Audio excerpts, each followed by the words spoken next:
Préserver l'avenir des retraites et maintenir le pouvoir d'achat des retraités actuels, des enjeux capitaux pour le gouvernement princier.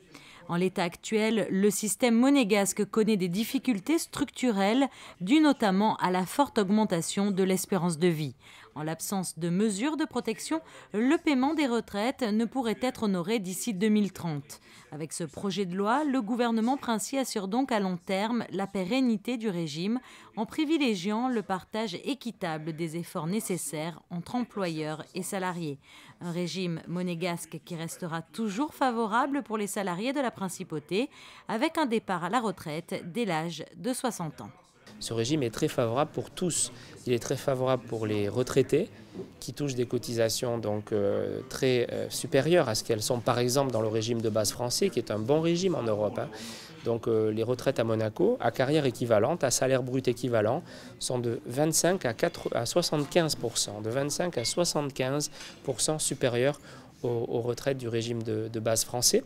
La retraite par exemple moyenne servie à Monaco sans la complémentaire, la retraite de la CAR moyenne est de 1 800 €, alors qu'en France, la retraite moyenne du régime de base français est de 1 000 €. Quant aux employeurs, ils ont un taux de cotisation qui est inférieur au taux français. Et malgré l'effort que nous leur demandons dans les 40 prochaines années, qui est très raisonnable, de 0,8 à 1,3% de plus de cotisation pour les employeurs, eh bien cela restera très inférieur encore, surtout dans 40 ans, à ce que paient les employeurs d'autres pays, et notamment les employeurs français. Ce qui est évident de toute façon, c'est que l'équation entre le nombre d'actifs et la durée de vie des retraités nécessitait une correction.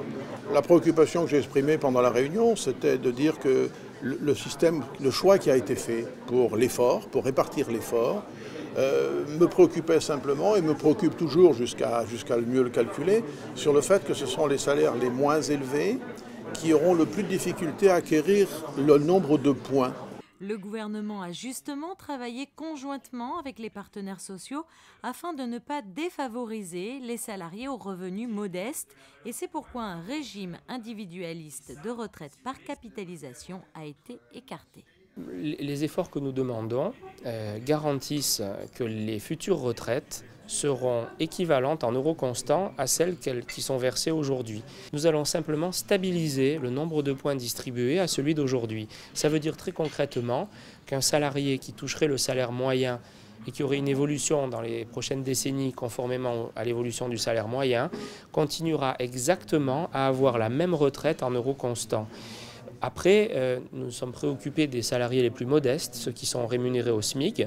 Et le SMIC évoluant ces dernières décennies plus vite que le salaire moyen, et ça nous garantissons que nous ferons toujours un effort pour le SMIC et les salariés les plus modestes, eh bien les salariés les plus modestes auront eux encore des retraites supérieures, puisque le SMIC va augmenter encore plus vite que le salaire moyen, alors nous aurons des retraites supérieures pour les SMICards. Les mesures envisagées dans ce projet de loi consistent en une augmentation modérée et progressive du taux de cotisation justement réparti, une évolution différenciée de la valeur du point et du salaire de base stabilisera à moyen terme les points retraite distribués, garantissant ainsi aux futurs retraités une retraite équivalente à celle de leurs aînés. Ainsi, avec ce projet de loi et avec une croissance économique maintenue, l'équilibre financier du régime des retraites sera préservé jusqu'en 2050.